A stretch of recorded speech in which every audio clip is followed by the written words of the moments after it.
আচ্ছা ভাইয়া, একটা মানুষের জীবনে শারীরিক সম্পর্কটাই কি সব? আমার মনে হয় হ্যাঁ সব।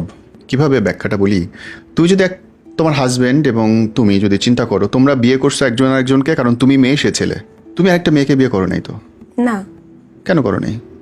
সে মেয়েটা যদি চাকরি করতো, তোমাকে টাকা পয়সা দিয়ে খাওয়াইতো, রাখতে পারতো, তুমি কেন করো নাই?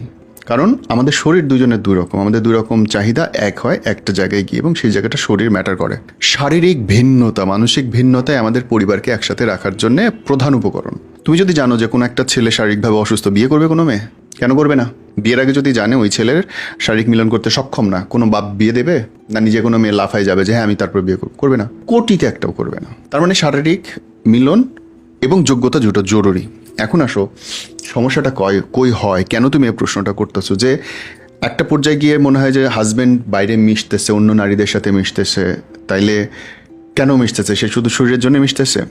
যদি মোটা দাগে বলো বোন, হ্যাঁ। সমস্যাটা কই?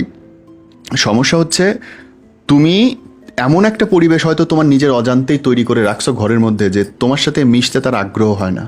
কারণ শারীরিক আকাঙ্ক্ষাটা তো শুধু শরীর থেকে আসে না, মন থেকে আসে। বউ সারাদিন ঝগড়া করতেছে, বউ অভিযোগ করতেছে, বউ সন্দেহ করতেছে, বউ প্যারা দিতেছে, সে বউয়ের কাছে কোনো স্বামী তো যাবে না। সরি, তুমি যাওয়ার জন্য তো ঘরটা তৈরি করতে হবে আগে না? পাখি কখন ঘরে ফিরে? যখন ঘরটা গোছানো থাকে, তৈরি হয়, একটা তার আকর্ষণ থাকবে। ঘরে ঢুকতেছে, ফ্যাসাদ শুরু হয়ে গেলে এই ঘরে তো শান্তি নাই, মিলন করতে হবে।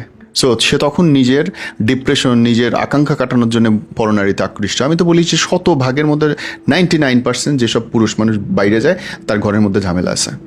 একটা ছেলের নানান ঝামেলা থাকতে পারে, কিন্তু যখন সে ঘরে আসতেছে তার মানে সে কোথাও না কোথাও স্বীকার করে যে তার বউ কর্ত্রী, তার বউ লিডার, তার বউ তার জীবনের অংশ।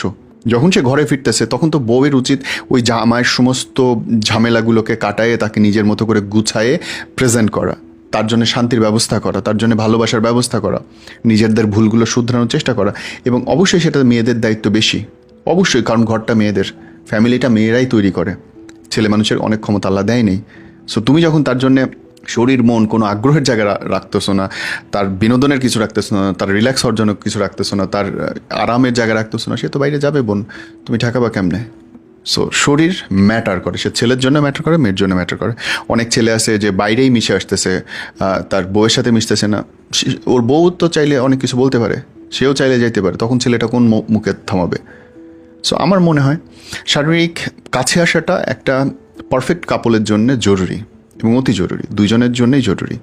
ছেলে হোক মেয়ে হোক, সপ্তাহে অন্তত 3 দিন কাছে আসাটা জরুরি। না আসলে সম্পর্ক থাকে না আসলে।